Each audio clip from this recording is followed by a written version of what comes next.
espere, maestro, Ahora, espere. Vamos a dar por inaugurado este primer ciclo año 2025 de seminario internacional que tiene como título general Ciberseguridad, Derecho Digital e Inteligencia Artificial. El título de la ponencia correspondiente al día de hoy, Gobierno y Legislación Digital, Inteligencia Artificial. La misma que va a estar a cargo por el doctor Apolinar Rodríguez Rocha y el maestro Ricardo de la Puente Moreno. Para el directorio del Instituto Peruano de Inteligencia Artificial y Ciudadanía Digital, colaboradores en el Perú y en el extranjero, siempre es un altísimo honor, es un privilegio académico e intelectual contar con la participación de dos maestros que conocen estos tópicos por su formación, por sus estudios y la experiencia que han adquirido. Puede dar inicio a su presentación, doctor Apolinar Rodríguez Rocha. pues bien, hoy vamos a platicar un tanto de lo que es el gobierno informático, el tratar de gobernar Internet. Pero bueno, tenemos un problemita aquí con mi laptop, con la presentación. Entonces vamos a estar platicando sobre lo acontecido en México, sobre la marcha de la generación Z. El día de ayer en México se llevaron a cabo protestas a nivel nacional convocadas por la generación Z. El gobierno ha tratado de desprestigiar la marcha y bueno, pues finalmente se llevaron a cabo marchas ayer apoyadas por personas de otras generaciones. Sin embargo, se realizó a nivel nacional. Esta marcha parecería que no tiene nada que ver con el entorno digital. Sin embargo, sí lo tiene, porque lo que sucede es que tenemos un gobierno que cambió de la libertad que se presta en los países neoliberales, y están tomando una connotación un tanto comunista, un tanto gobiernos más hacia la teoría del Estado dueño de los seres humanos. Es decir, hay un atentado ahí contra los derechos humanos de los individuos. Y bueno, dentro de esas cuestiones que se discutían el día de ayer en las marchas, era precisamente que el Estado mexicano, a través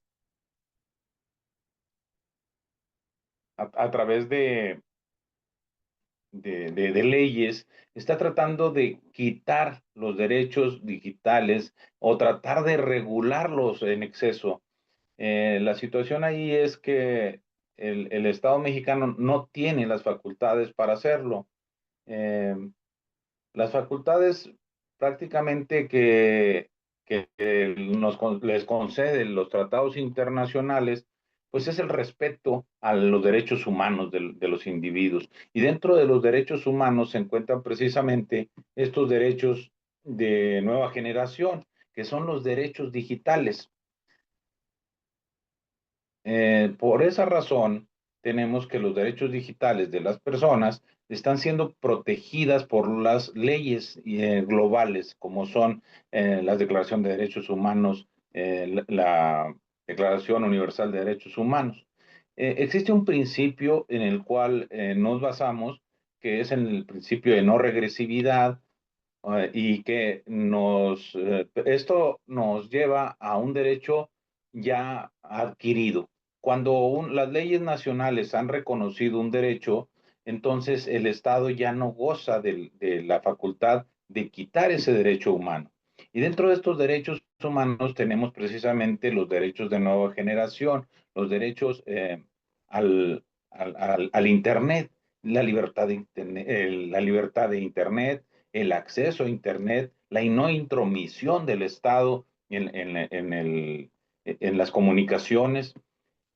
El Estado debería estar respetando esto. Sin embargo, tenemos un severo problema con estas nuevas teorías del Estado que están aplicando.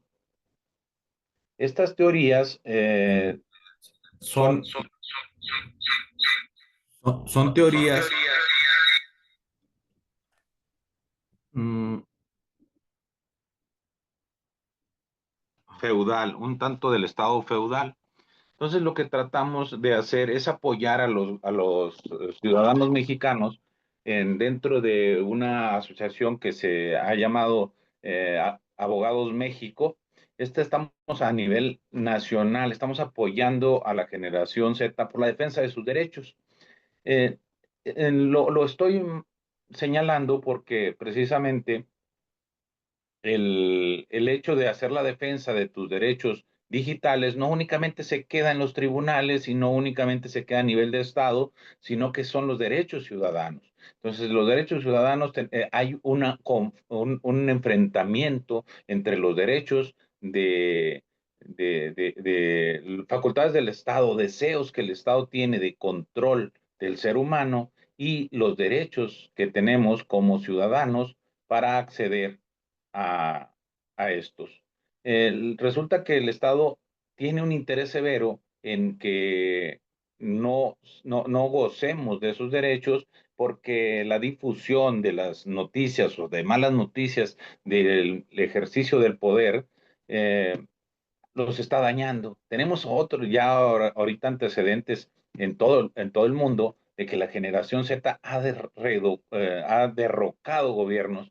Eh, Esto es porque no han hecho su trabajo debidamente. Al momento en que no están haciendo su trabajo, pues los seres humanos tenemos el derecho de reclamarle a nuestras autoridades.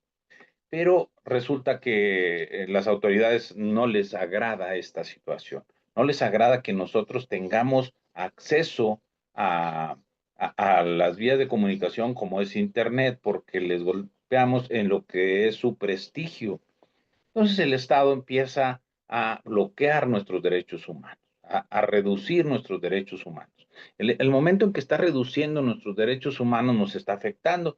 Entonces nuestros artículos 14 y 16 constitucionales nos protegen en México, que son el derecho de que nadie puede ser privado de su, bueno, primero el artículo 16 que nos dice que nadie puede ser privado o molestado en sus derechos propiedades, posesiones y documentos sin previo juicio, sin mandamiento escrito y fundado de autoridad. Entonces, aquí no hay mandamientos escritos y fundados. No se trata de la ley, se trata de un mandamiento personalizado hacia el ciudadano en particular. El otro mandamiento es el artículo que es 16 constitucional, que nos dice que no podemos ser privados de nuestros derechos, sino previo juicio seguido ante las autoridades previamente establecidas, conforme a las leyes previamente establecidas al hecho, y previo juicio, ¿verdad? Entonces, no podemos ser privados de una forma automática. Tenemos que ser llevados a un procedimiento para que se nos prive de nuestros derechos. Pero resulta que en México nos están privando en forma genérica, dando un efecto retroactivo a nuestros derechos humanos. Es decir, eh, nuestros derechos humanos prohíben regresividad bajo el principio de no regresividad de los derechos humanos. Y sin embargo, el Estado mexicano nos priva de algo que ya gozábamos, de lo que es las redes sociales en completa libertad. Ahora, el Estado va a censurar previamente, tenemos una vigilancia previa en Internet. Entonces, estas vigilancias previas que está realizando el Estado mexicano son en perjuicio de los derechos digitales. Entonces, de esto se trata, de la gobernanza. Eso es lo que estamos hoy discutiendo. Este es nuestro interés. El Estado puede o debe eh, gobernar el Internet. El Estado tiene facultades para censurar, para impedir, para no permitir el libre ejercicio de los derechos digitales que han sido reconocidos a nivel internacional. ¿Qué sucede? ¿Por qué nos están bloqueando nuestros derechos humanos. Pues bien, bueno, ahora sí que mi reconocimiento a Abogados México, porque están ahorita asesorando a personas que fueron detenidas durante las marchas que se celebraron el día de ayer, sobre todo en la Ciudad de México. Mi reconocimiento a todos ellos, al Grupo Luna, que, bueno, nos ha reunido académicamente a nivel nacional, y que pues dentro de esos grupos pues se generó este grupo de Abogados México. Y bueno, de lo que estamos participando desde acá, desde Saltillo, Coahuila, acá en nuestra ciudad. Fue una marcha muy pacífica, no hubo personas detenidas. Sin embargo, en la Ciudad de México sí, porque allá fue una confrontación material. Entonces veamos que la gobernanza de los derechos digitales no únicamente se queda en la teoría, no únicamente en la doctrina, sino que los derechos digitales ya están en la materialidad de los seres humanos, son parte de nuestra vida. Y eso que nos tratan de gobernar para que no podamos tener el ejercicio libre de otros derechos humanos, porque estamos interrelacionados nuestros derechos. No pueden quitarnos uno sin afectar otro. Entonces, el derecho humano a la libre expresión de nuestras ideas, el derecho humano a la libre imprenta, que es el poder expresar y dar a conocer nuestras ideas, pues a través de medios escritos, medios digitales, como es propiamente el Internet, como también el derecho humano a la información, que es precisamente que una persona tenga información, la pueda subir a Internet y nosotros podamos recibir esa información, y sobre todo para tomar decisiones informadas. Esto colabora a la democracia, y la democracia es el gobierno ideal, pero resulta que los gobiernos dictatoriales y tiránicos no les agrada esta expresión del ser humano, de la democracia, que es el que todos podamos opinar y decidir sobre nuestras formas de gobierno, sobre todo los ciudadanos. De hecho, en esta ocasión y las marchas del día de ayer se trataron de desprestigiar, diciendo que se trataba de una intromisión de los gobiernos extranjeros en el gobierno mexicano, o que estaban siendo influidos desde el extranjero para que se llevan a cabo las marchas, y que no se trataba de la generación Z. Esto quiere decir que tenemos derechos políticos, y nuestros derechos políticos son los que nos permiten en México el participar en la vida política de México. Y bueno, pues al momento en que se nos está vetando de dar nuestras ideas, de informarnos en Internet, y que el gobierno nos esté vigilando de continuo porque autorizaron en la Ley de Seguridad Nacional que ahora, sin previo juicio y sin autorizaciones, la Secretaría de Seguridad Pública Nacional pueda estarnos monitoreando en tiempo real a cualquier ciudadano. Entonces ya pueden entrar en nuestro Internet, pueden entrar sin que nos percatemos. Son unos hackers estatales, o sea, pueden entrar a cualquier dispositivo sin sanción. Todos los mexicanos, hay una prohibición de que nos entromezcamos en las comunicaciones ajenas, pues esta ha sido levantada por parte del gobierno de la Cuarta Transformación, ahorita liderado por Morena, que es uno de los partidos políticos más grandes en México, pero pues que ha estado comprando las voluntades a través de los programas sociales, regalándoles dinero en efectivo a todos los ciudadanos de más de 60 años, y trató de hacerlo con las generaciones más pequeñas, como es la generación Z, pero no lo logró porque no cuenta con recursos suficientes. Ya logró quebrar al país.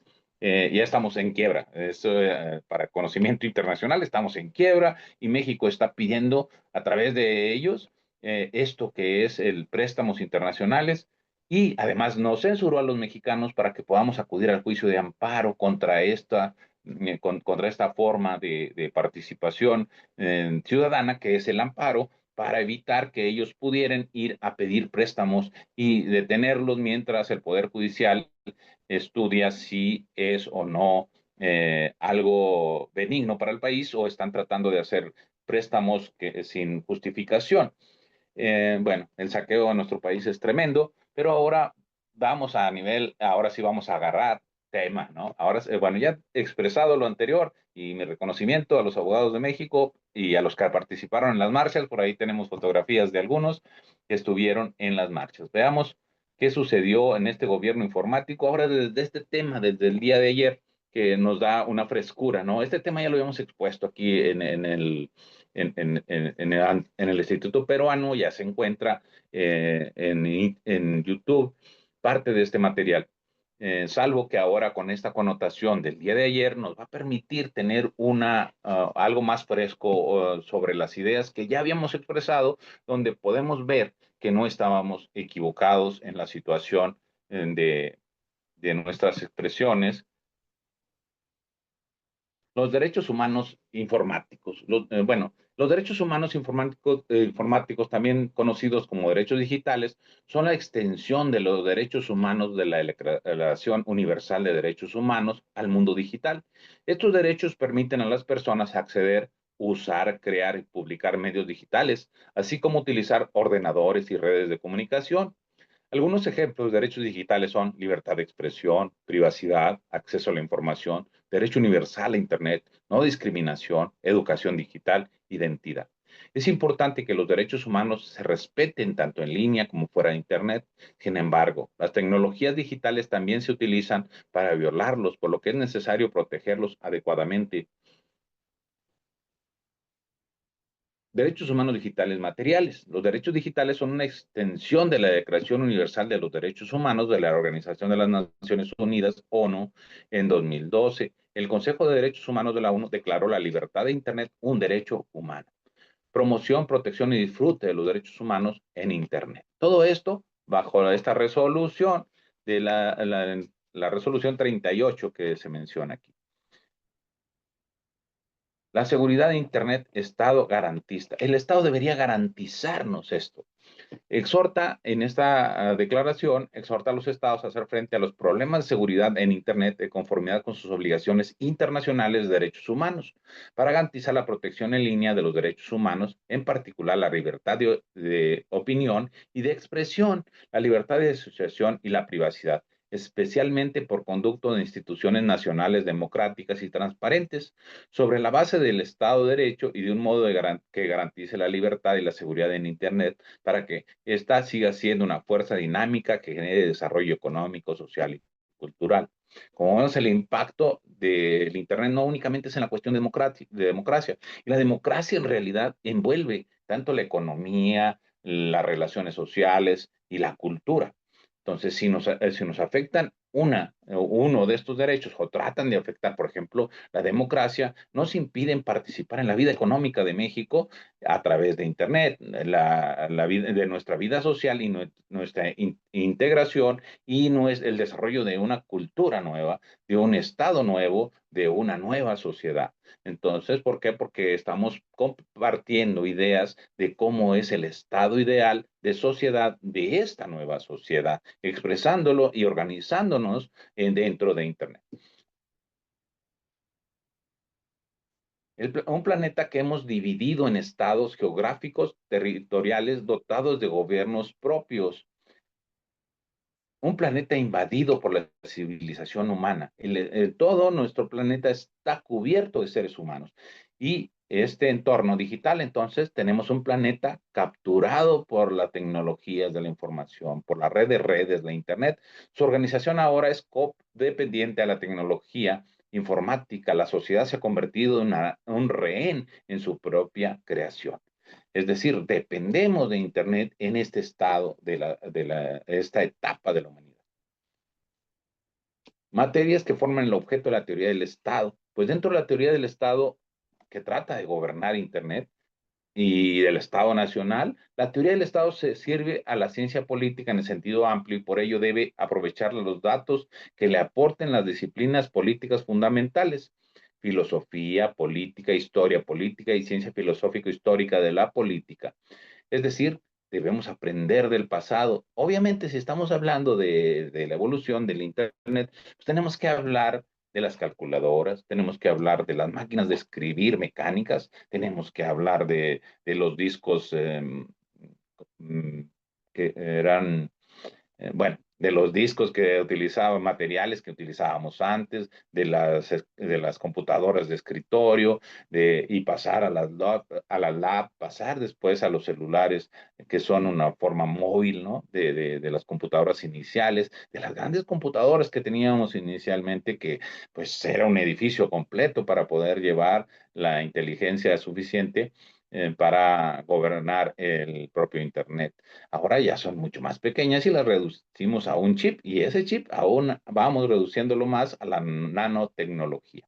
Entonces, cada vez es más pequeño y más portable los dispositivos de Internet, pero también lo que es el desarrollo de los software. Cada vez es más complejo, pero más sencillo. Entonces, con la introducción ahora de la inteligencia artificial, entonces tendremos que ir analizando la historia de las tecnologías, de cómo se han ido introduciendo a la vida humana, cómo se han introduciendo en nuestra vida social, y cómo ha hecho evolucionar la cultura humana, cómo ha ido evolucionando la sociedad y cómo han ido interactuando sociedad y tecnología para formar esta nueva realidad social en esta época, en esta parte de la historia, en este estadio de la historia.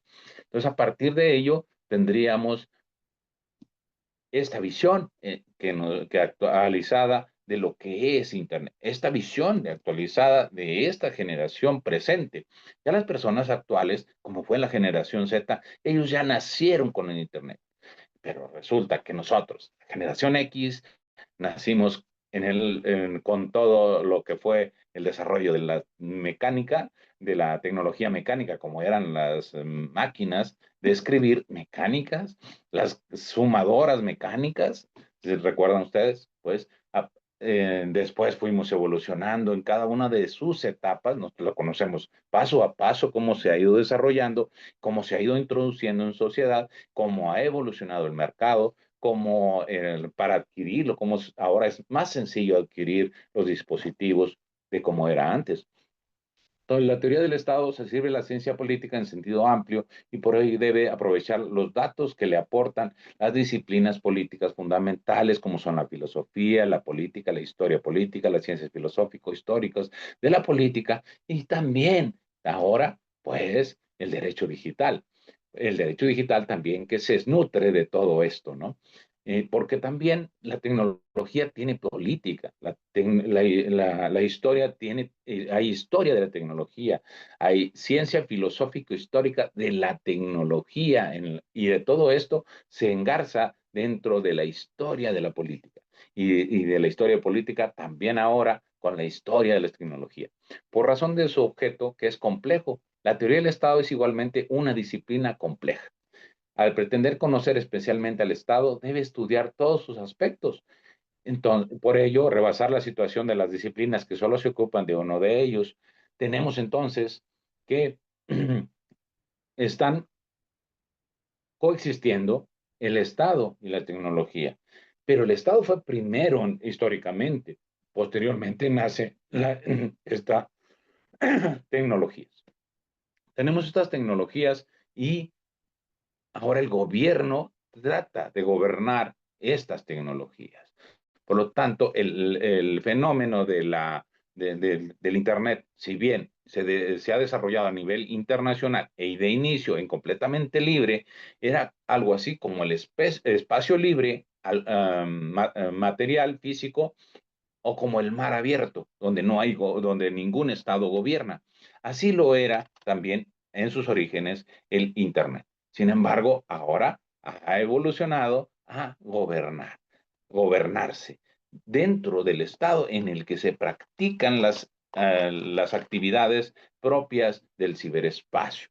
Entonces, en cada estado donde se practican o sufre consecuencias de las actividades de Internet, en ese estado debe haber normas que las regulen. Claro, hemos hablado ya de las normas internacionales y de las declaraciones de derechos humanos, que son normas supraestatales, es decir, son más grandes que el Estado, y los estados las acogen voluntariamente. Una vez que las han acogido, pues entonces ya forman parte de ese bloque de normativo, o bloque de constitucionalidad interna. es del exterior se crean y del interior se acogen a estas normas. De tal forma que ya en este bloque, pues, se van integrando todos los estados que se integren a esos tratados internacionales, formando un solo bloque. Así tenemos que el bloque no únicamente va a gobernar en un solo estado, sino que va a gobernar en el cúmulo de estados que se han asociado a ese tratado internacional. Siendo así, pues tenemos que las normas que gobiernan Internet son supraestatales, son más grandes que un simple estado. Es por eso que nos acogemos a estos derechos internacionales o derechos humanos globales para proteger nuestros derechos a Internet. Por razón de su objeto, que es complejo, la teoría del Estado es igualmente una disciplina compleja. Al pretender conocer esencialmente al Estado, debe estudiar todos sus aspectos y por ello rebasa la situación de las disciplinas que solo se ocupan de uno de ellos. Entonces, la teoría del Estado no únicamente nos va a enseñar respecto de un Estado en particular, sino sobre el estudio general de los rasgos y de los estados a nivel internacional. Todos los estados los vamos a estudiar y vamos a ver cuáles son sus aspectos comunes y cuáles son sus diferencias en este estudio supranacional y que además es un estudio de derecho comparado. Se distinguen el objeto de la ciencia política y el objeto de la teoría del Estado. Bueno, el objeto de la teoría del Estado debe analizar un conjunto de problemas mucho más amplios a que asigna Heller a la ciencia política descrita.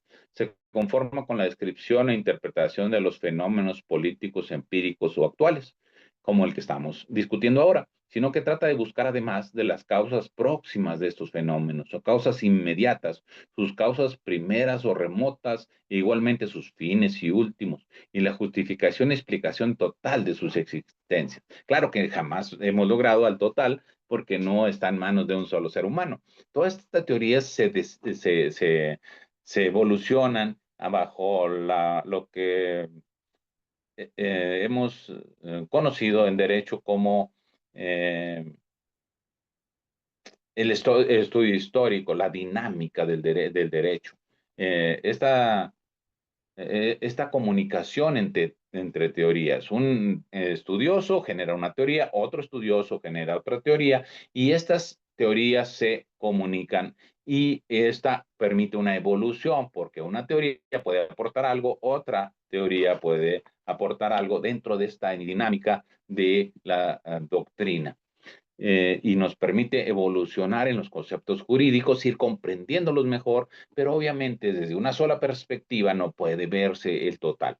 Entonces debemos tomar las perspectivas de los distintos autores para lograr tener una percepción más amplia respecto del fenómeno que estamos estudiando, sino que trata de buscar además de las causas próximas de estos fenómenos o causas inmediatas, sus causas primeras o las remotas, o igualmente sus fines últimos, y la justificación y explicación total de su existencia. Igualmente se ocupa de conocer el desarrollo del pensamiento político y sus relaciones con los hechos del mismo orden, describiéndolos y analizándolos de manera científica, histórica y filosófica. La teoría del Estado, teoría política, se ocupa del estudio de los siguientes problemas, cuya exposición hace González Uruña en la forma siguiente. A problemas de orden filosófico, el conocimiento político, sus características y problemas esenciales. Criteriología y metodología en el conocimiento político. Examen del Estado a la luz de sus causas primeras y últimas. Causas materiales, causas formales, causas eficientes, causas final, el Estado y las personas humanas. El fin último, el Estado, la justificación del Estado. Esto es lo que estudia siempre en relación con el Estado. Y bueno, la sociología, el estudio del ser humano, no únicamente se centra en su relación.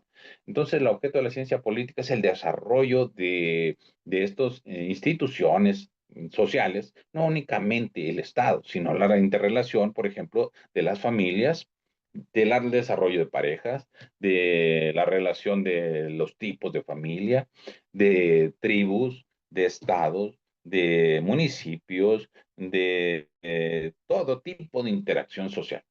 Desde el tipo de familias, como le mencionaba, desde las familias homoparentales o las familias heterosexuales, toda esta integración.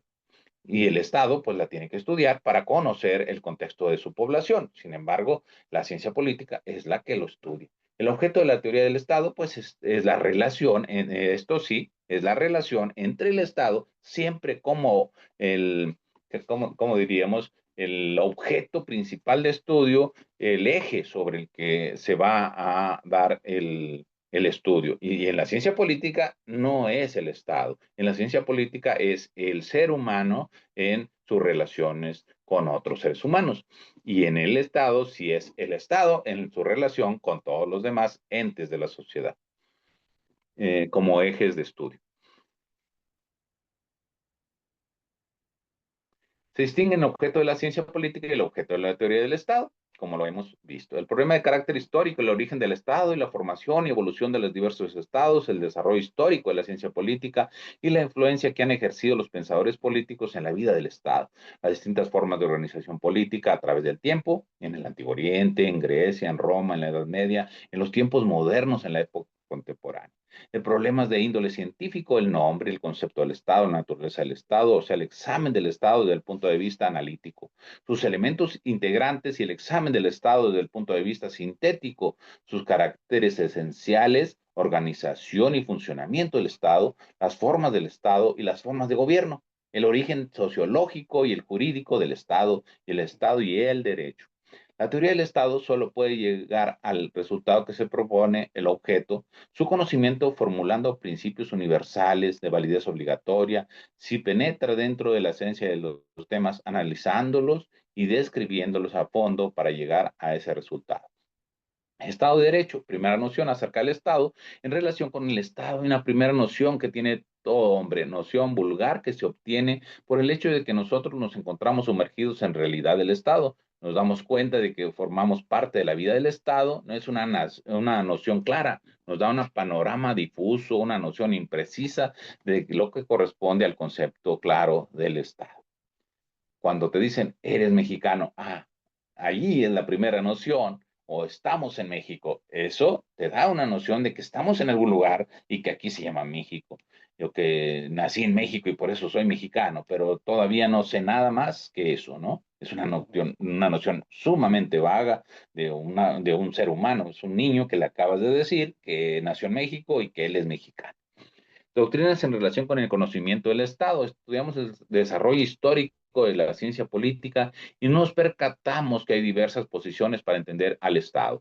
Vimos que hay un grupo de pensadores como los sofistas y como Maquiavelo, que no procuraron penetrar en la esencia del Estado, tratando de acercarse al Estado, pero solo lo hicieron buscando medios para obtener el poder político y para retenerlo y acrecentarlo. Esto es desde una perspectiva egoísta, hedonista, ¿no? O sea, yo soy el Estado, ¿sí? Así como los tiranos y los dictadores de América y que tenemos ahora en México, de que yo soy el Estado, yo lo que decido, eso se hace sobre el cadáver de quien sea. Se preocuparon por dar los medios necesarios a determinados grupos o a determinados grupos de hombres o a determinado hombre, como el príncipe de Maquiavelo, que es una narración ahí literaria de una forma de desarrollo de gobierno de este tipo, ¿no? Que es el modelo de los tiranos, para que se apoderaran del Estado y ejercieran su dominación de una forma efectiva, un control total sobre otros seres humanos, sin respeto alguno a derecho humano de los demás. Es, con un afán meramente egoísta, hedonista de este ser humano, que gobernara sobre los demás con poder de vida y muerte sobre los demás. Vimos las doctrinas de Platón, de Aristóteles, de San Agustín, en general de filosofía escolástica de la Edad Media, que aunque estudiaron el problema del Estado en forma más completa que las doctrinas anteriormente citadas y dieron de él unas nociones más completas, no obstante no llegaron a expresar en forma sistemática una doctrina completa acerca de la naturaleza del Estado, aun cuando llegaron a formular principios en relación con la misma, que por ser verdadero permanecen inconmovibles. O sea, sería demasiado presuntuoso el pretender que un solo ser humano tenga este conocimiento suficiente para expresar lo que es el Estado. Porque yo tengo conocimiento de mi Estado, de mi país, pero no tengo conocimiento de los demás estados. Por eso la doctrina del Estado es mucho más amplia que esto, ¿no?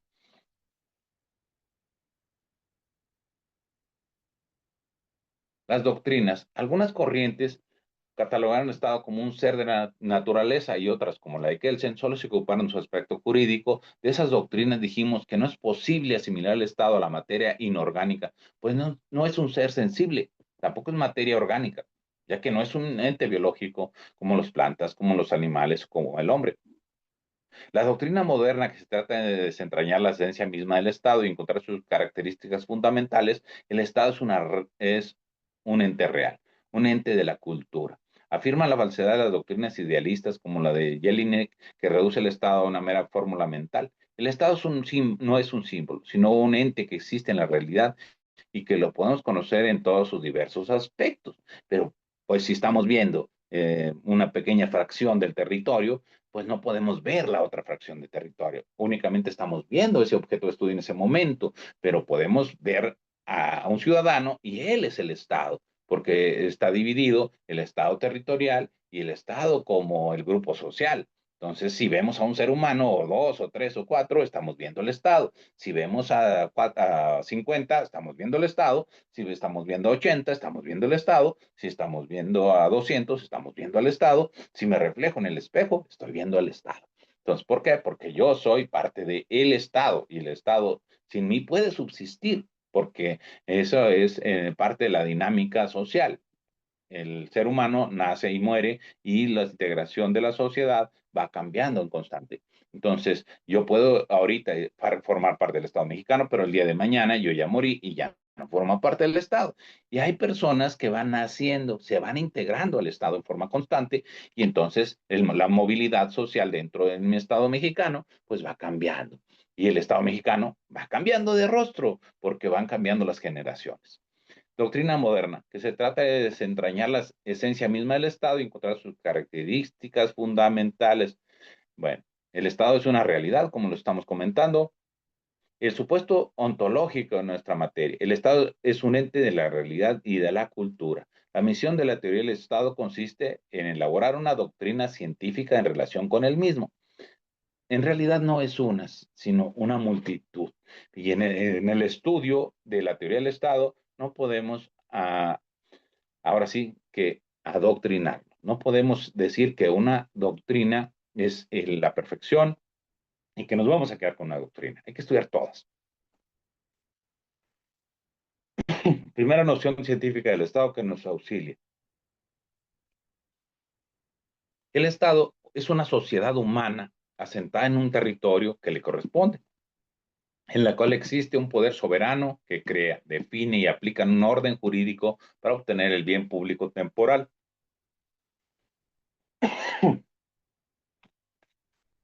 Al hablar del Estado nos referimos al orden jurídico y viceversa.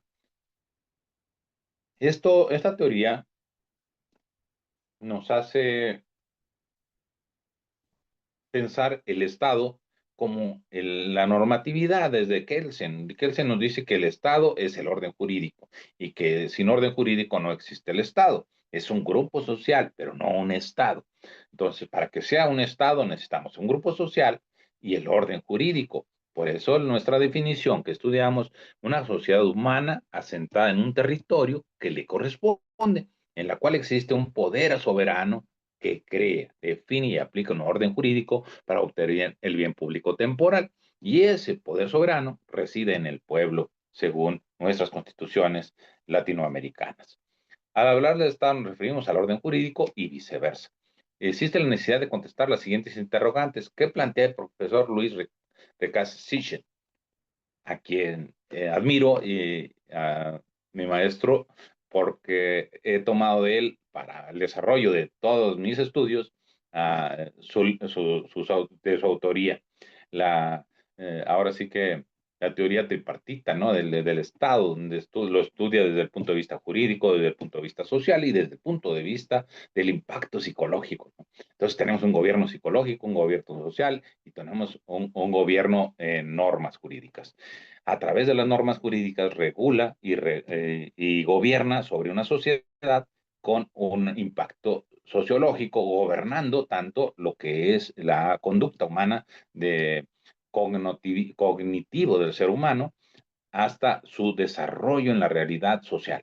Y esto es a través de un orden jurídico que establecen normas de conducta. Estas normas de conducta regulan la conducta humana del ser humano llevadas a su intelecto, porque tenemos conductas ahí desplegadas en forma voluntaria, pero conocidas, que nos llevan a sancionar a los seres humanos por conductas voluntarias y conductas involuntarias en el dolo y la culpa. Entonces, esto es más o menos el estudio que nos ha llevado el maestro Siches, y por eso, la verdad, mi maestro. Entonces, les recomiendo que lo estudien porque les va a dar una perspectiva mucho más amplia, y sobre todo ahora que estamos estudiando esto de las tecnologías y la informática, el derecho digital, tomado desde la perspectiva de Sitchet, ahora sí que la luz, ¿no? Es la luz para nosotros como estudiosos del Doctor, derecho, cómo lo vamos a gobernar. Dígame. doctor Apolinar, a los que están acompañándonos en el Zoom, si pudiera regalar algunos libros sobre lo que usted menciona, el maestro colombiano, por favor, algunos títulos. Sí, con gusto se los comparto. Tengo algunos digitales, se los voy a compartir. Se los pongo a disposición, maestro, luego. En este momento, la verdad es que estoy fuera de mi oficina. Y con gusto se los hago llegar. Muchas gracias, maestro. En su primera parte, el Estado es una realidad sociológica. Incurren en el error al considerar que al Estado solo tiene ese aspecto sociológico y lo quieren definir como un complejo de hechos sociológicos, dejando completamente de lado todo el aspecto jurídico. Esto no es verdad. O sea, la sociedad, para ser comprendida y regulada, necesitamos estudiarlo desde algún lugar. Y lo vamos a estudiar desde el aspecto jurídico, las normas, cómo regular la conducta de los demás y qué impacto tienen las normas jurídicas en la vida real del ser humano, en esa vida social. Porque si tenemos a seres humanos viviendo en completa libertad, como si fuésemos animalitos, pues entonces no existe el derecho. El derecho es la libertad absoluta, ¿no? Pero ahora tenemos, al vivir en sociedad, tenemos que hacer una limitación. En realidad hay una limitación natural, ¿no? También de que el que invade la esfera ajena, pues va a tener un conflicto. Entonces ahí nos metemos en la teoría del conflicto, también que les recomiendo que estudien porque a través de la teoría del conflicto podemos comprender que el conflicto algo es inherente al ser humano. Y obviamente, si el conflicto es algo inherente al ser humano, la correlación, el aspecto contrario, que es la justicia, pues también es algo connotado a la existencia misma del ser humano, porque donde existe conflicto debe existir normas que regulen la solución de los conflictos. Y precisamente el orden jurídico viene a solucionar estos conflictos. Y para esto, aún entre dos personas que habitaran todo el planeta, tendrían que ponerse de acuerdo. Y ese acuerdo se llama normas jurídicas. Es el contrato social. A partir de la existencia de dos personas, tienen que ponerse de acuerdo en hasta dónde llega su reino, ¿no? Dentro de la tierra y dentro de la superficie terrenal, y cuáles son sus obligaciones de uno frente al otro, ¿no? Y sus límites. Entonces, fijar límites, recuerden, también tiene la connotación psicológica de que cada ser humano debemos fijar nuestros límites. Y les recomiendo que ustedes fijen sus límites, dónde decir no y dónde decir sí, cuándo es negociable y cuándo no es el traspasar esos límites que nosotros establecemos en lo individual. Eso te va a dar salud psicológica y salud social, y te va a dar una estabilidad que no vas a encontrar en otro lado más que en ti mismo. El fijar tus propios límites, eso te va a dar un contrato social hasta dónde deben llegar los demás. Porque si no pones tus límites, no pones las paredes de tu casa, nadie va a saber hasta dónde puede traspasar o no esa superficie. Igual en la vida cotidiana.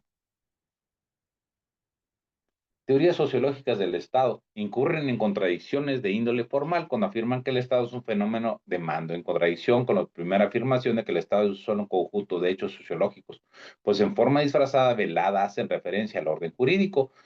Bueno, vamos a dar un poquito más rápido. Ya le explicamos un tanto de esto. Conclusión de la teoría sociológica. Bueno, aquí este material ya lo tiene el maestro y se lo voy a enviar nuevamente.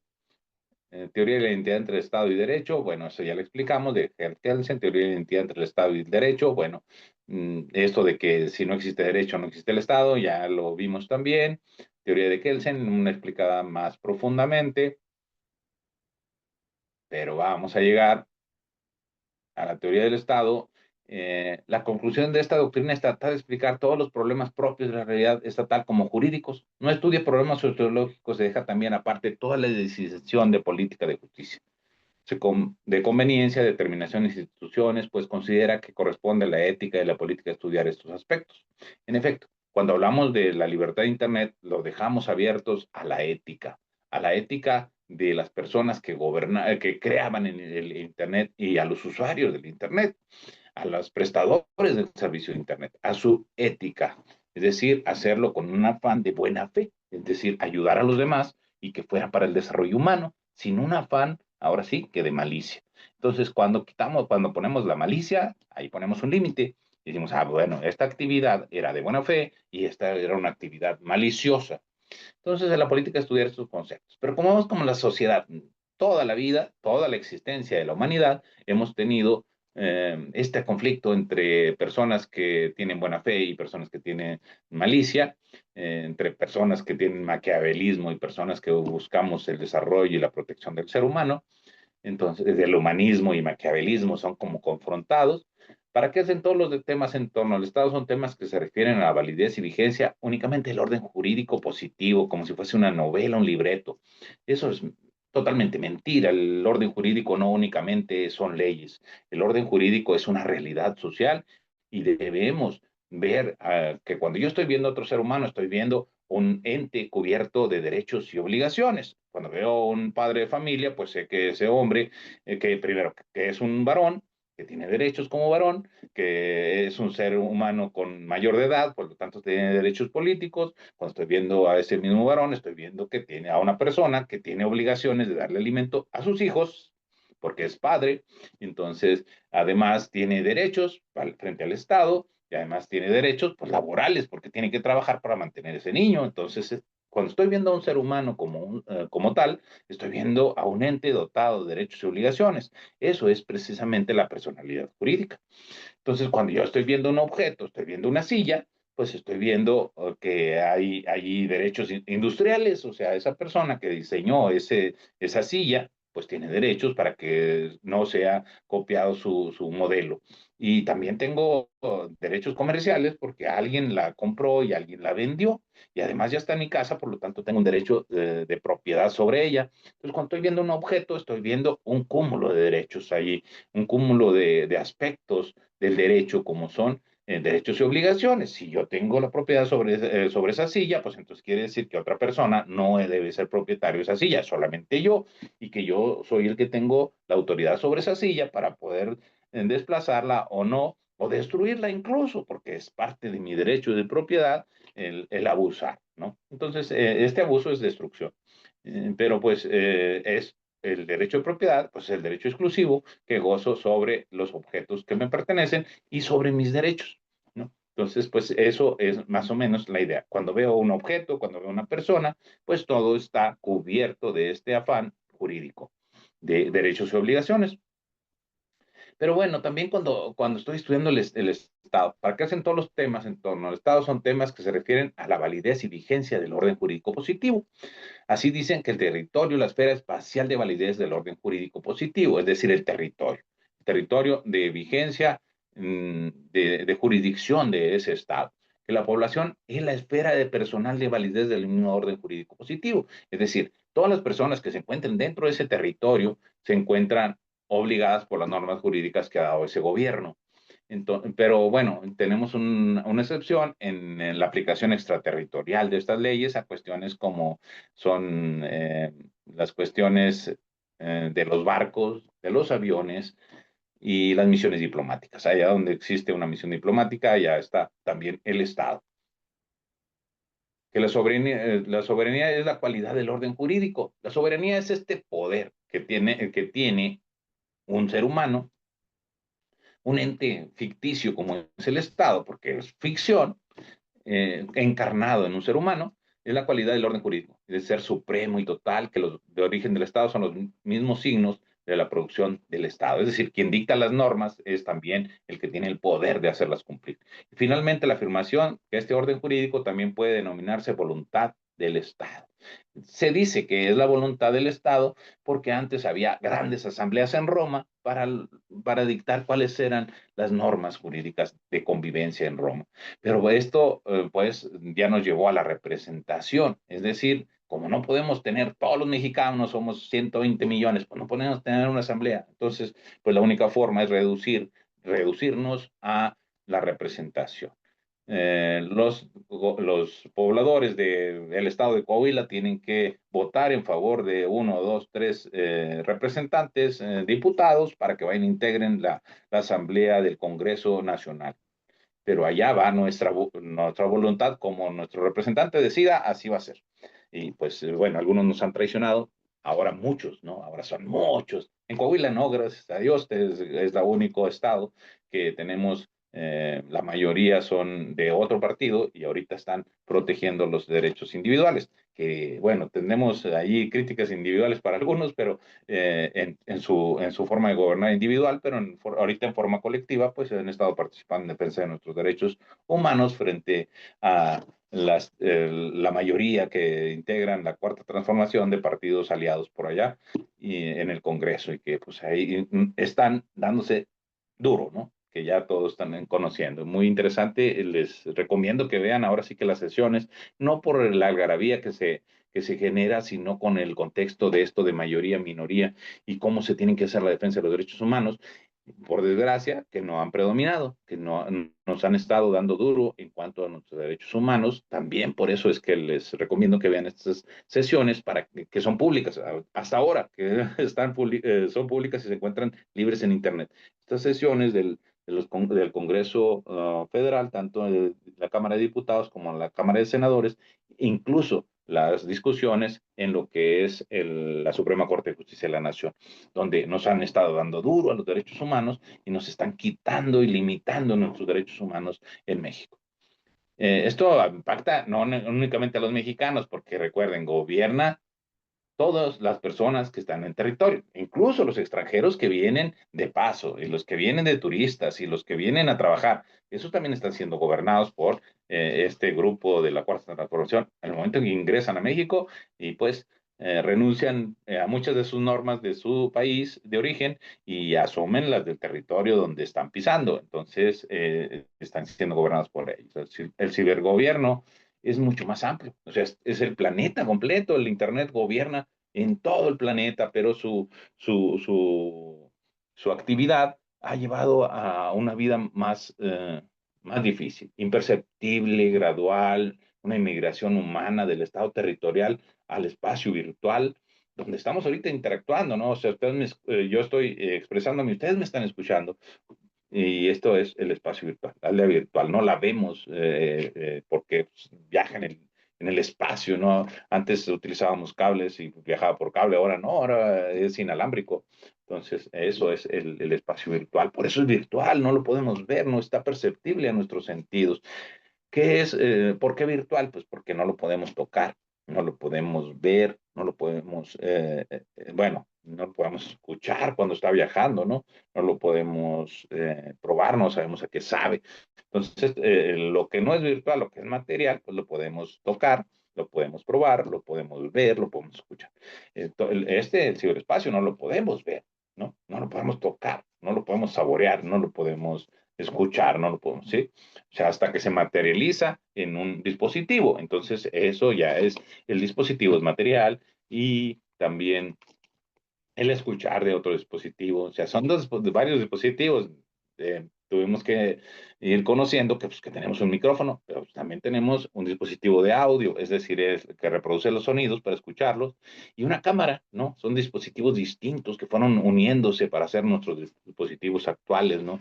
Entonces tenemos un equipo, el equipo es material, es el dispositivo y ese está integrado por una cámara, está integrado por un audio y por un micrófono, y pues una pantalla, ¿no? Porque sin pantalla no podríamos estar reproduciéndolo, y pues todo el sistema material de los equipos, dispositivos. El espacio virtual, entonces, es todo esto, ¿no? Cuadro comparativo de formato de columnas, eficiencia y eficacia, cómo nos participa todo esto, ¿no? Las oportunidades para gobiernos, automatización de procesos. El gobierno ha empezado a utilizar el Internet para gobernar. ¿Cómo la automatización de procesos, reducción de costos, mayor transparencia, acceso a todos los datos para toma de decisiones basadas en evidencias, mayor participación ciudadana, procesos electorales más transparentes, apertura de datos gubernamentales, presupuestos participativos, atracción de inversiones, creación de empleos en el sector tecnológico, fomento a la innovación, comercio electrónico, vigilancia de amenazas, respuesta rápida a crisis, cooperación internacional, protección de infraestructuras críticas, mejora de la gestión pública y desarrollo de las ciudades inteligentes, inclusión social. Y frente a estos también se han evolucionado algunas cosas que son negativas, como es ciberataques, pérdida de datos sensibles, dependencia tecnológica, brechas digitales, sobornos y corrupción digital, desinformación, polarización, manipulación de elecciones, ciberataques, infraestructuras críticas, pérdida de confianza en las instituciones, dependencia de proveedores extranjeros, brechas digitales, desigualdad en el acceso a la tecnología, fuga de capitales, vigilancia masiva, violación de la privacidad, erosión de las libertades civiles, ciberguerra, uso indebido de datos biométricos, resistencia del cambio, falta de capacitación del personal, obsolescencia tecnológica, riesgo de monopolización de datos. ¿Y cuál es lo que debe garantizar el Estado? Pues el Estado nos debe dar acceso a servicios públicos en línea, participación ciudadana, acceso a formación, trámites simplificados, libertad de expresión, acceso a la educación, empoderamiento, creación de comunicaciones en línea, acceso de oportunidades laborales, emprendimiento, educación a la distancia, comercios electrónicos, protección ante desastres naturales, acceso a servicios de emergencia, seguridad y transacciones en línea, acceso a servicios de salud en línea, telemedicina, personalización, servicios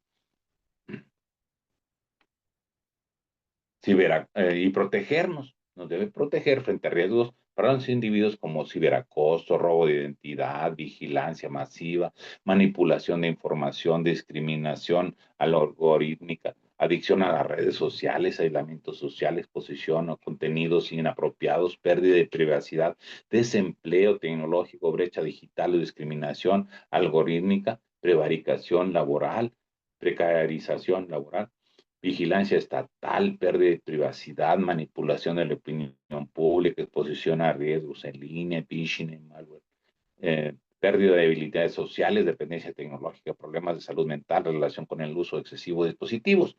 Todo esto debe estar gobernando el Estado. Imaginen ustedes, si el Estado no estuviera como garante de todos estos derechos, el Estado no nos estaría siendo útil. Pero el problema actual es el exceso, ¿no?, que está cometiendo el Estado al tratar de gobernar Internet en una forma egoísta, en un afán de vetar todos los derechos humanos relacionados con el ciberespacio frente a los individuos. Entonces, ahora tenemos una hipervigilancia de parte del Estado que nos está vetando y que nos está censurando nuestras comunicaciones. Y es por eso que la generación Z el día de ayer salió a marchar en contra del Estado porque tratan de vetar todos los conocimientos. Y bueno, hasta aquí lo dejo yo porque ya me había pedido el maestro de la Puente exponer un pequeño tiempo. Eh, Gracias, y pues cualquier duda estamos a la orden en el Instituto Peruano de Inteligencia Artificial y Ciudadanía Digital. Gracias, maestro. Muchas gracias, doctor Apolinar Rodríguez Rocha. Vamos a dar pase al maestro Ricardo de la Puente Moreno. Por favor, maestro, si pudiera dejar de compartir la pantalla.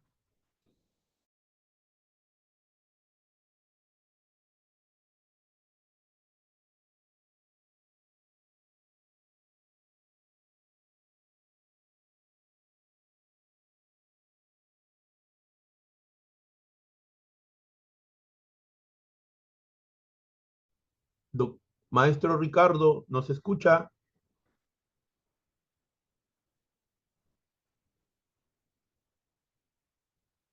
Maestro Ricardo, su micrófono, por favor.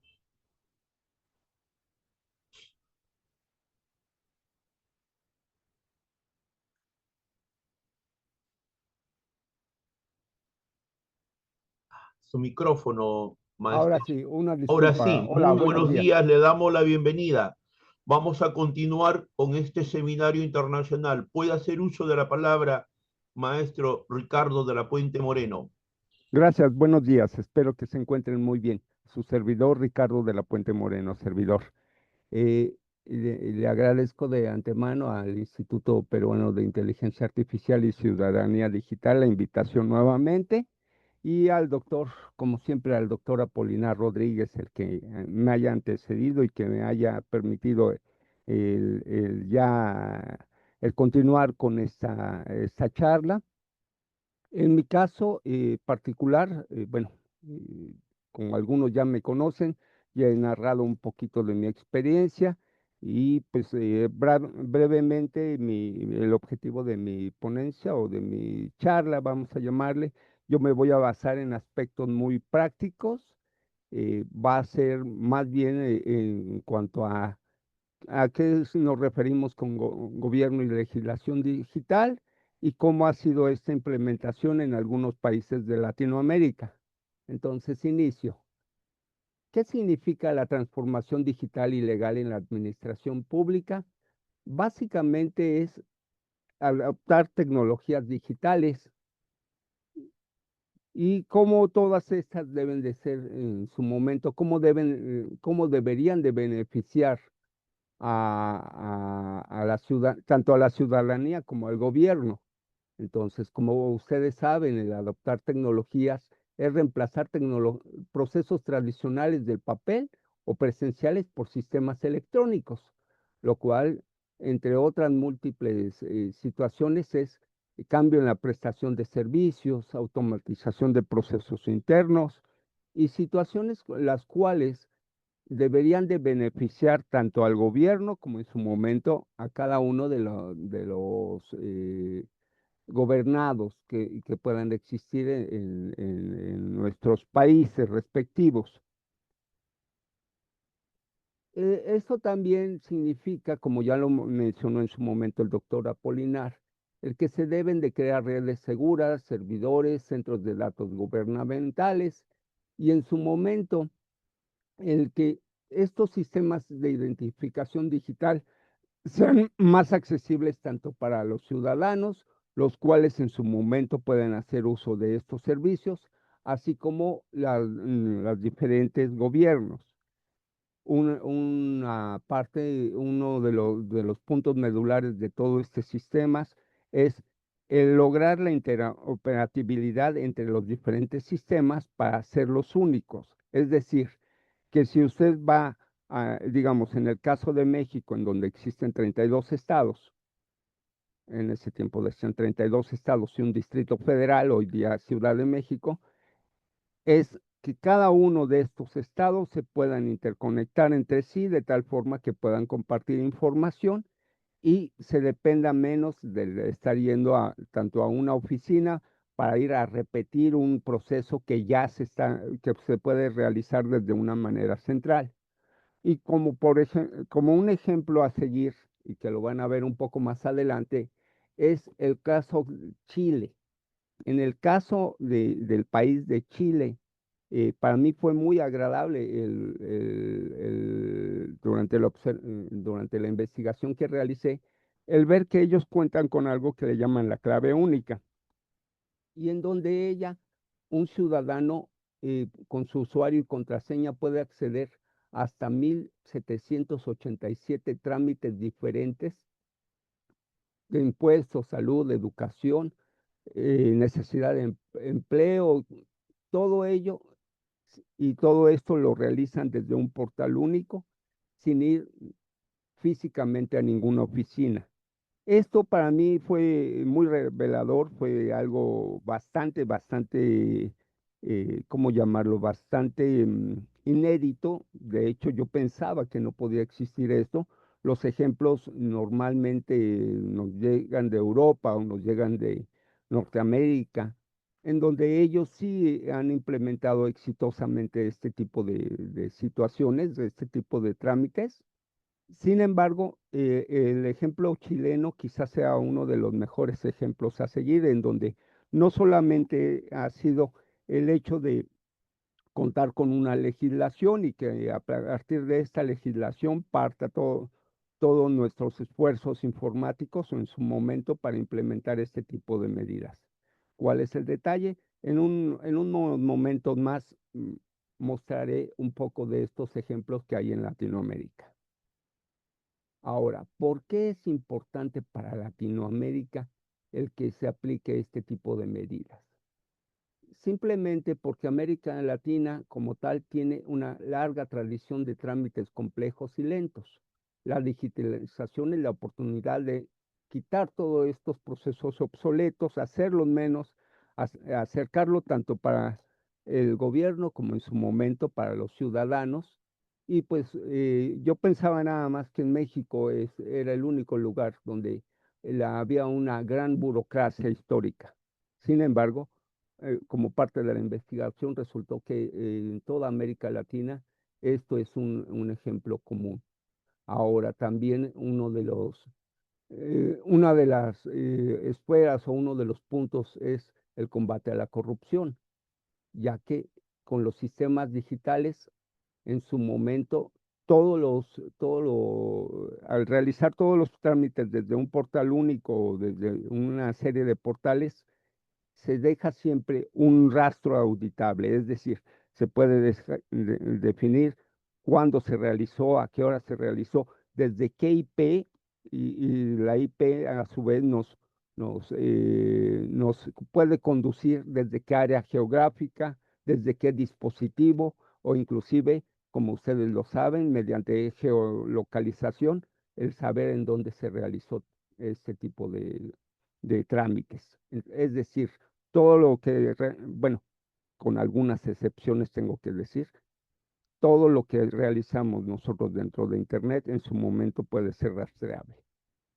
Y también en Latinoamérica existe una gran brecha digital en la cual normalmente en zonas remotas es más fácil el acceder a un trámite, ya sea por celular o un dispositivo móvil, como le denominan en otros lugares, que en su momento estar viajando y hacer un trámite engorroso en una oficina de gobierno. Como ustedes saben también, esto se traduce en una competitividad económica donde realizar estos tipos de trámites en línea es mucho más fácil que hacerlos en una oficina. Y esto redunda en una confianza hacia las instituciones, ya que las mismas son más transparentes y accesibles y generan mayor confianza ciudadana. Este último punto para mí es bastante importante. Yo les hablo en este momento de la ciudad de Morelia, Michoacán, y por acá se está realizando una implementación de trámites digitales para el gobierno local. ¿Cuál es el problema? El punto aquí es, como siempre, la resistencia por parte de la gente, en este caso, que se encuentra dentro del gobierno. Por decirles un pequeño ejemplo anecdótico, si lo quieren ver de esta manera, hace aproximadamente un par de meses fui a realizar un trámite ante el registro público de la propiedad. Este trámite consistía en que me proporcionaran copias fotostáticas de cierta propiedad de un cliente. Entonces, de inmediato, cuando acudí ante la oficina, porque no se puede hacer en ese tiempo, todavía no se podía hacer en línea, de inmediato el empleado me dijo, a ver, dame el número del libro, dame el número de fojas. Ah, mira, sí lo tengo después de 5 minutos. Y si quieres la copia, te vale 30 pesos. Y si es en su momento esta certificada, te vale 90. Pero si tú lo quieres agilizar esto, pues yo te lo puedo otorgar en 25 pesos y en vez de 90 pesos ya se va a 80. pero para todo esto no tienes que pagar en caja. Esto me lo tienes que dar, este dinero directamente a mí y te espero en 20 minutos enfrente. Entonces, como ustedes podrán darse cuenta, este es un fenómeno típico de corrupción. Sin embargo, en el momento en que se empezaron a implementar dentro del gobierno de Morelia la política de tecnologías digitales o el gobierno, de inmediato los sindicatos empezaron a buscar recovecos en nuestra constitución local para ver por qué debía de realizarse ahora por medios digitales, siendo que decía la misma constitución local el que podía ser por cualquier otra forma. Como ustedes se podrán dar cuenta, ¿por qué no es conveniente para los sindicatos o por qué no es conveniente el aplicarlo por parte de estas personas? Simplemente porque este dinero no se va a dar directamente a las arcas municipales, sino que va a dar a manos de un particular y este, pues haciendo uso de no le conviene que la tecnología intervenga porque de inmediato terminan su ciclo de corrupción que ellos mismos fomentan. Entonces, esto nada más es un pequeño ejemplo de lo que a mí me ha tocado vivir, en donde inclusive las copiadoras en el momento, algunos de los equipos de cómputo, en el momento en que sacan una copia, indican de dónde fue tomado y en su momento guardan toda una evidencia digital. Sin embargo, estos señores, ¿qué hacen? Súbitamente cortan el cableado de red para evitar que este equipo guarde este registro. Entonces, ese es uno de los puntos en donde yo veo mayores problemas, quizás por parte de las diferentes administraciones, respecto al hecho de que no es conveniente para muchos empleados, vamos a llamarle, pues no éticos, que no manejan la ética, que de hecho desconocen y no quieren conocer de la misma. Es por eso que no aplican mucho de estas tecnologías. Sin embargo, pasaré a mostrar algunos de los ejemplos en Latinoamérica donde considero que se ha aplicado más, de manera más correcta este tipo de gobierno y estrategias digitales. El ejemplo de Brasil. Brasil, para no variar, necesitaba el modernizar la administración pública, lo cual significaba transformar la forma en que el Estado funcionaba en tres dimensiones: la eficiencia operativa, la orientación al ciudadano y la transparencia y anticorrupción. Para ello, como parte de la eficiencia operativa era reducir los tiempos de tramitación.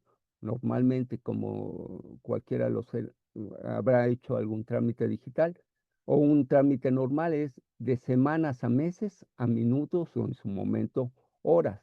Esto mismo redundaba en disminuir costos operativos, ya que la mayoría de estos trámites se realizan con papel, se requieren infraestructura física, como son espacios físicos, traslados, en su momento verificar a la gente y muchas de las ocasiones se tienen que presentar un mismo documento múltiples veces y más aún, el que muchos de estos documentos son la mayoría de las veces difíciles de conseguir.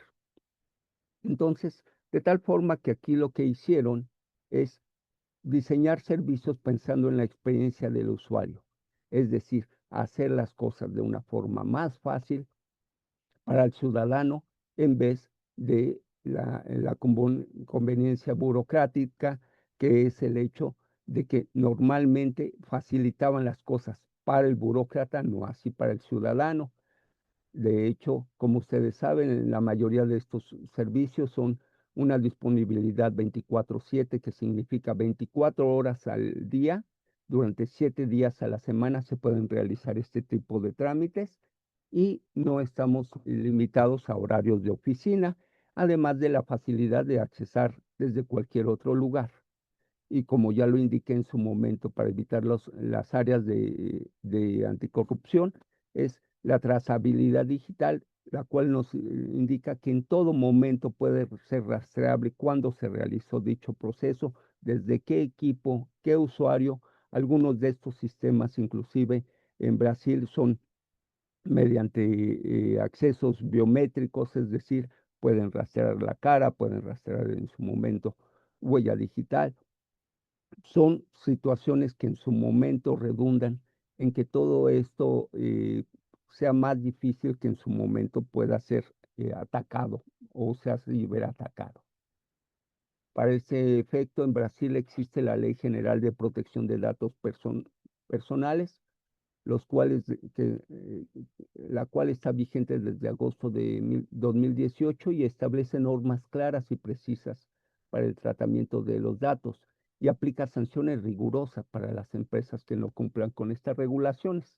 Entonces, para este fin, esta ley aplica algunos datos que ya manejamos anteriormente en este mismo seminario acerca de lo que es un dato personal, el titular de los datos personales, así como en su momento procesador de datos, la transferencia, que ocurre en caso de violación de datos y las sanciones. En- dentro de las bondades que incluye en esta ley la LGPD ya mencionada, Brasil normalmente enfrentaba situaciones de filtración de datos personales, falta de confianza de los gobernados hacia estos servicios digitales y normalmente, quizás de lo más importante, los obstáculos para negocios con países que exigen marcos de protección de datos. Como ustedes saben, en Europa, en Norteamérica y en otras tantas naciones existen marcos de protección de datos y se lo toman muy en serio. La mayoría de las empresas norteamericanas, por ejemplo, o en su momento europeas, tienen algo que le llaman el RGPD y esa norma es la que obliga a todos los empleados de dichas organizaciones a cumplir con cierta normatividad. Si no cumplen con las mismas, dan lugar a sanciones. Entonces, dentro de esto, de lo más importante que había para proteger los datos y que en su momento con el ejemplo de Brasil se vio, es que facilita en su momento la aplicación de este tipo de modelos para hacer negocios con otros países, así como finalmente limitaba la innovación y afectaba la competitividad de las empresas en mercados internacionales. Después de esto, mi siguiente ejemplo es sobre el ejemplo de Colombia. Colombia también en su momento implementó la Estrategia Nacional Digital de Colombia del año 2023 al 2026 hoy día, en la cual estos servicios ciudadanos digitales facilitan a los ciudadanos la interacción con las entidades públicas y a su vez optimizan la labor del Estado. Estos servicios de ciudadanos digitales brindan al Estado la capacidad para transformarse también digitalmente y en su momento brindan la posibilidad nuevamente hacia los gobernados y hacia el mismo gobierno para realizar lo mismo. Como pueden ver ustedes, en realidad son ejemplos prácticamente idénticos en cada una de las naciones de nuestro país, digo, de Latinoamérica. El único detalle es cómo lo han estado aplicando y para ese fin entré al portal del gobierno digital en su momento de Colombia y como pueden ver ustedes, hay una multitud en su momento de portales ciudadanos o en portales únicos en donde se pueden realizar todo tipo de trámite, normalmente de una forma fácil, rápida y segura. Hoy día prácticamente se pueden digitalizar muchos de estos documentos y de inmediato buscar cómo agilizar esas prácticas de la manera más adecuada. Nuevamente, el ejemplo colombiano incluye en su momento cómo es que están implementando ellos este tipo de servicios para su uso en su momento de estas políticas. Ahora llego al ejemplo con el cual inicié esta charla, el modelo digital en Chile.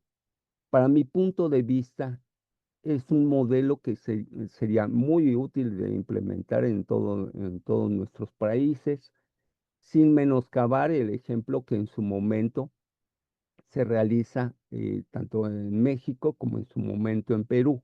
No quise tomar a propósito el modelo de tanto de México como el de Perú, porque en el modelo de Perú, salvo mejor opinión de ustedes que puedan radicar en dichos países, en la mayoría de mi investigación cuando realicé esto, esta búsqueda resultó que en muchos de estos casos simplemente son legislaciones y son proyectos que se están implementando. Como ya les dije, en el modelo de México en particular, existe, existen multitud de plataformas. Hay una plataforma central que es la gov.mx, en la cual a su vez ya lo están para nivel federal, nos invita a realizar este trámite, pero en diferentes portales, todos ellos unificados bajo el dominio de gov.mx. Sin embargo, a nivel local, nuevamente hay una disparidad. Lo que ocurre a nivel federal no aplica a nivel local y normalmente y nuevamente llegamos al punto en el cual los trámites locales se manejan con bases de datos o con datos personales y todo este tipo de trámites en un nivel muy independiente del nivel federal, de tal forma que, como ya les indiqué aquí en Morelia, Michoacán, hay un gran problema por el cual los sindicatos, en este caso de los burócratas o de los empleados burócratas, no les conviene en forma alguna el que se pueda implementar este tipo de trámites y por ello mismo es uno de los trámites quizás más fuertes a vencer. Entonces, para mí el modelo quizás idóneo en Latinoamérica hasta este momento es el gobierno digital de Chile, el cual facilita una total integración en su momento, de hasta 1,787 trámites desde una sola plataforma, lo cual redunda en ahorros significativos tanto para el gobierno como en su momento para los gobernados. Les muestro para este fin, en su momento, lo que ellos manejan como la clave única, la cual nos permite acceder a diferentes servicios digitales del Estado, como lo pueden ustedes observar en esta diapositiva, la cual la obtuve directamente del portal del gobierno chileno. Es un trámite sumamente sencillo. Se solicita el código a través de los canales oficiales, se activa y en su momento se puede utilizar de una manera fácil. Como ustedes ven, este es un portal muy sencillo, un portal muy accesible hacia el público y en su momento ellos utilizan como protección adicional lo que se le denomina el segundo factor de autenticación, en el cual normalmente se puede ligar un dispositivo móvil o una PC en el momento en que accedemos al portal y en donde se aplican ciertos mecanismos de seguridad que en su momento ya explicamos en sesiones anteriores.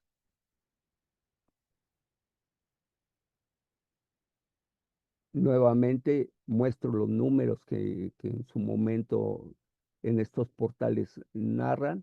Como pueden ver, se pueden realizar hasta 1,787 trámites con clave única para autenticación. Es decir, teniendo la clave única, pueden realizar hasta 1,787 trámites diferentes de una manera centralizada. Existen 3,683 trámites digitalizados para las personas.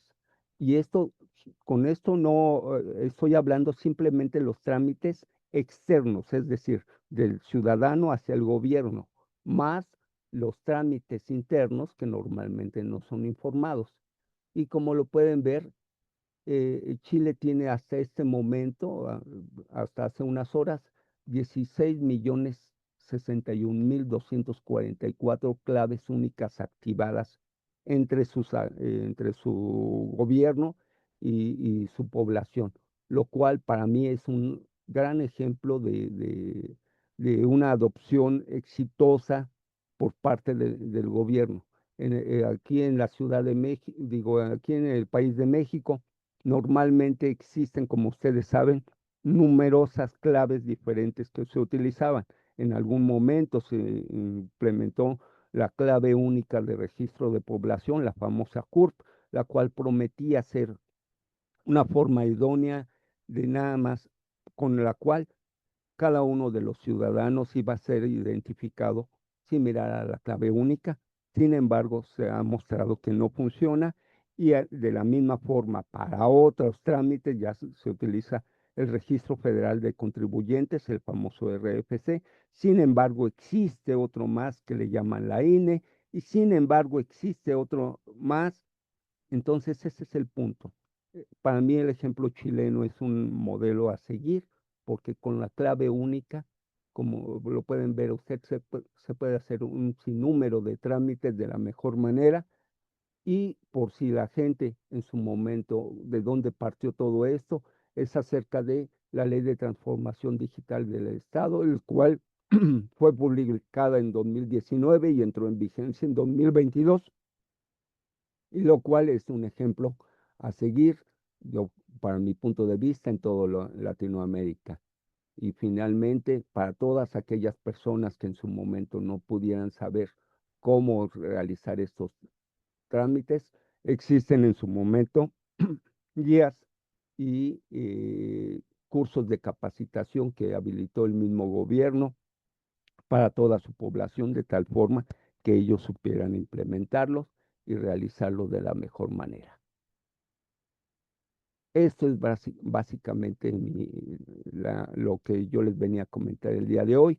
Como lo pueden ver ustedes, quizás es muy escueto, pero para mí es decir, cómo se aplica esto con éxito en nuestras naciones latinoamericanas, cuáles son los ejemplos a seguir, en este caso el aplicado por el gobierno de Chile, para mi punto de vista, y en su momento, si es que alguno de ustedes tuviera alguna duda, como yo siempre les indico, en donde a mí me formaron dentro de la academia, es dentro de las escuelas, es simplemente indicar cuáles son mi bibliografía a seguir, de dónde yo extraje esta información y que está a disposición de cada uno de ustedes en caso de que así lo necesite.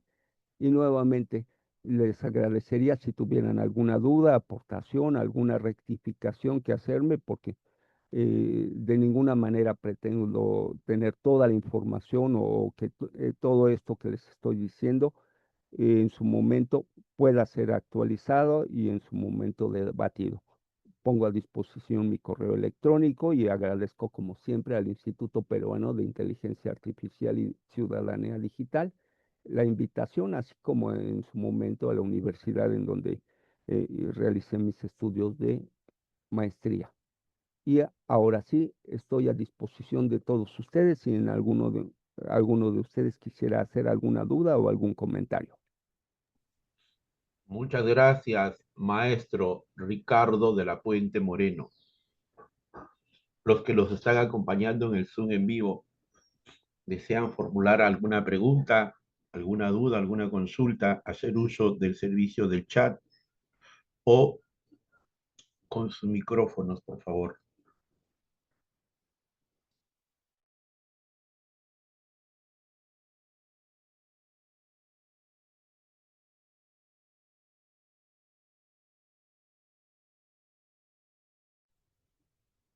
Maestro Ricardo,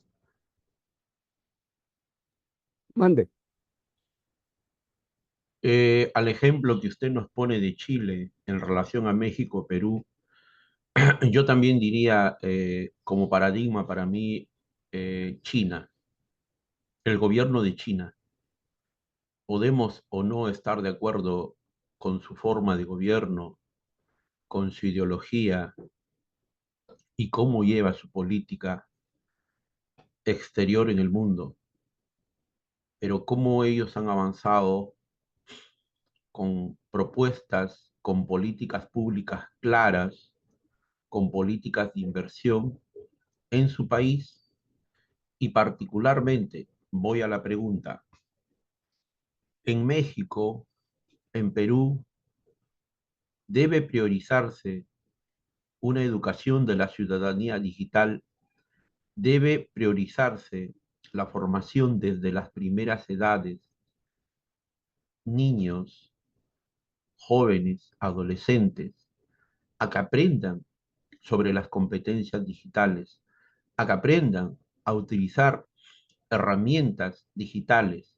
Ahora, las herramientas de inteligencia artificial, estamos hablando de 7 niveles, la mayoría en el mundo se mueve en el primer nivel, pero que nuestros estudiantes, nuestros jóvenes aprendan a pasar ese nivel 2, 3, 4, 5, 6 y 7. ¿Qué preferimos eso? Ese tipo de educación, ese tipo de formación, ese tipo de instrucción, porque también es instrucción, o el control que hacen los estados, el control que ejercen los gobiernos tratando de que no pudieran escucharse y oírse aquello con lo cual no estamos de acuerdo. ¿Qué es lo que nos dice usted al respecto, maestro? ¿Mayor control o mayor educación digital? ¿Mayor propuesta a una ciudadanía digital? Cedo la palabra a usted, maestro. Muy interesante, como siempre, su comentario y su pregunta. Para mi punto de vista, depende de la óptica por la cual tomemos dicha pregunta, o sería quizá la respuesta correcta. Para la mayoría de los países y los gobiernos de dichos países, debería de ser mayor control. En efecto, como lo narré anteriormente, la mayoría de los gobiernos de los países lo que quieren es tener mayor control sobre sus gobernados. Y lógicamente, en el momento en que pudieran acceder a estos tipos de servicios desde un dispositivo, en la mayoría de los casos, como vemos, un dispositivo móvil, es completamente rastreable el realizar esa labor de control. En la mayoría de los casos, quizás pudiéramos entrar a un portal ciudadano donde no tengamos que acceder a una aplicación quizás desde nuestro dispositivo móvil y de esta manera hacer dichos trámites. Sin embargo, como ya lo vimos en cuestiones anteriores, hay multitud de tecnología hoy día para saber en dónde se encuentra usted, en dónde, multitud de tecnología o en su momento software informático, lenguajes de programación que en su momento me permiten saber o le permiten saber al creador de dicha aplicación en dónde se ubica usted, habilitar su cámara, quizás habilitar el micrófono del dispositivo móvil y luego entonces saber en dónde se encuentra usted. Lógicamente, tomado esto de una manera incorrecta, vamos a llamarle, o poco ética, en su momento le permitiría a dichos desarrolladores o a dicha, por llamarle, a la gente que administra estas aplicaciones, el tener un control total o en su momento de saber quién es quien está realizando dicha consulta. Y en su momento, quizás en un escenario un poquito más extremo, el poder entrometerse un tanto más en cuanto a su privacidad. Lógicamente, este tipo de escenarios normalmente no son planteados hacia los gobernados, normalmente son omitidos quizás de una manera deliberada para en su momento no indicarles hasta qué momento puede lograrse esta intromisión. Sin embargo, entra el otro aspecto en el cual todos estos trámites, al ser administrados de una manera local, facilitan o pueden facilitar la vida para todos los gobernados por parte de las administraciones de nuestros gobiernos. Entonces, quizás mi respuesta a su interrogante que me hacía hacia su comentario muy atinado como siempre es todo depende depende quién lo esté implementando y la finalidad o la ética que en su momento esté persiguiendo respecto a estas implementaciones. Lógicamente, como ya lo mencioné en algún momento, todo depende de quien esté lanzando esta aplicación.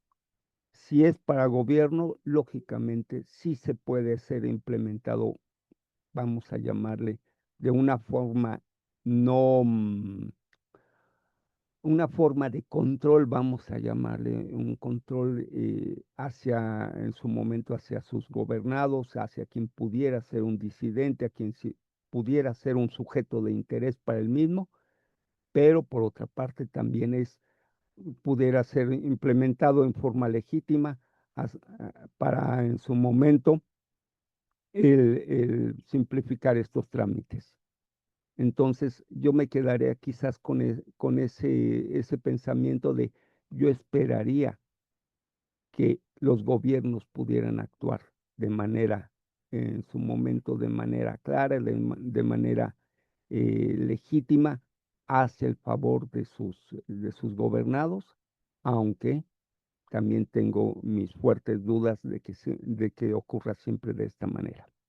Gracias, espero haber contestado su respuesta, su pregunta. Sí, maestro Ricardo, para terminar la jornada del día de hoy acá en Lima, Perú, que hemos iniciado 9 en punto de la mañana, unos minutos. Yo lo único que quiero reflexionar, tanto usted como el doctor Apolinar, no sé de los que nos acompañan, yo los últimos 20 años he visto la evolución de todo lo que es la ciencia de la computación, el Internet, el Windows en todas sus versiones hasta el día de hoy. Hoy parece que ya perdió la hegemonía Windows en el mundo. Los chinos están viniendo con un nuevo sistema operativo y lo único que deja de lección es lo siguiente. Voy a tomar como referencia a Aristóteles, economía política. Lo que nosotros podemos hacer en casa, tranquilamente podemos hacer la planificación de un Estado y de un gobierno. El tema del control.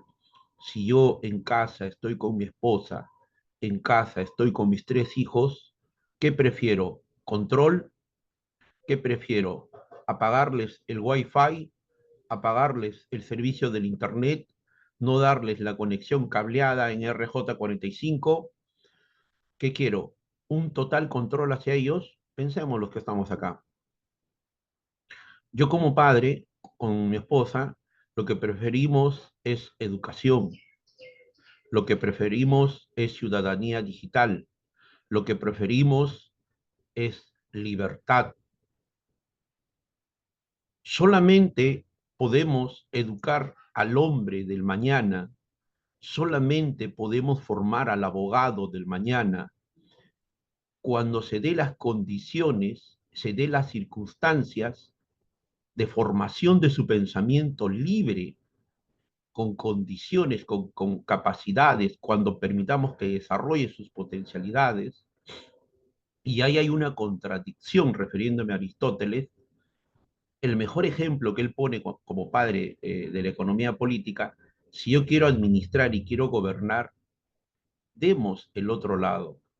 Solamente hay miedo y hay temor cuando está presente la corrupción. Yo no sé por qué los líderes en el mundo se quedan en silencio Cuando de por medio hay corrupción, hay que ocultar la información, hay que ocultar la data, hay que ocultar lo que se está haciendo.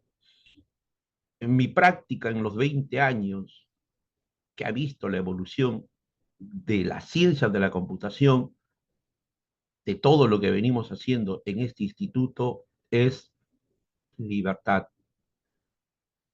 educación, ciudadanía, civismo. ¿De dónde viene el término en latín?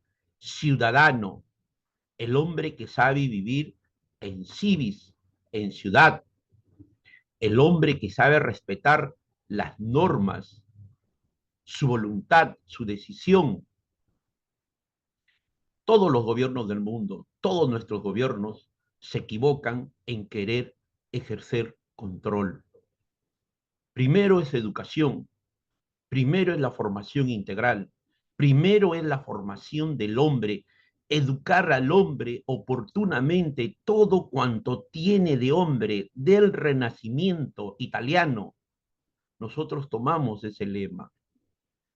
Quiero hacer ciencia de la computación, quiero hacer dentro de su disciplina inteligencia artificial teórica aplicada, quiero hacer física teórica aplicada. Ahora que hablamos de la cuántica, de la nanotecnología, si no hay ámbitos de libertad, de investigación, de creatividad, no vamos a poder ser países con ciudadanos pensantes que crean cultura y que tengamos, por sobre todo, una posición crítica a lo que sucede en nuestra realidad como ciudadanos y como abogados, que nos enseñan lo primero, la verdad y la justicia, pero siempre en busca de equidad. Eso, maestro Ricardo, para usted, para el doctor Apolinar que nos acompaña y todos los que nos acompañan. Cedo la palabra, maestro.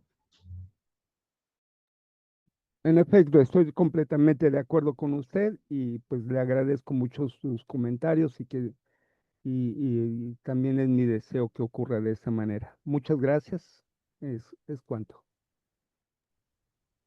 Vamos a dar por clausurado este primer ciclo año 2025 de este seminario internacional que tiene como título general Ciberseguridad, Derecho Digital e Inteligencia Artificial. El título de la presentación el día de hoy, Gobierno y Legislación Digital e Inteligencia Artificial, la misma que estuvo a cargo del doctor Apolinar Rodríguez Rocha y del maestro Ricardo de la Puente Moreno. Ellos nos han acompañado remotamente desde el hermano país de México. Gracias a cada uno de los que nos han acompañado. Recuerden, suscríbanse al canal de YouTube, Instituto Peruano de Inteligencia Artificial, la palabra Ciudadanía Digital abreviado CD. Al mes nosotros tenemos 30 productos de presentaciones en diferentes tópicos y temas de inteligencia artificial. El trabajo de este seminario se va a certificar entre los meses de enero y febrero del 2026 y es totalmente gratuito. Muchas gracias, maestro Apolinar, muchas gracias, maestro Ricardo, muchas gracias a todos los que nos han acompañado en el Zoom en vivo. Gracias a ustedes. Buen día. Que les vaya de maravilla.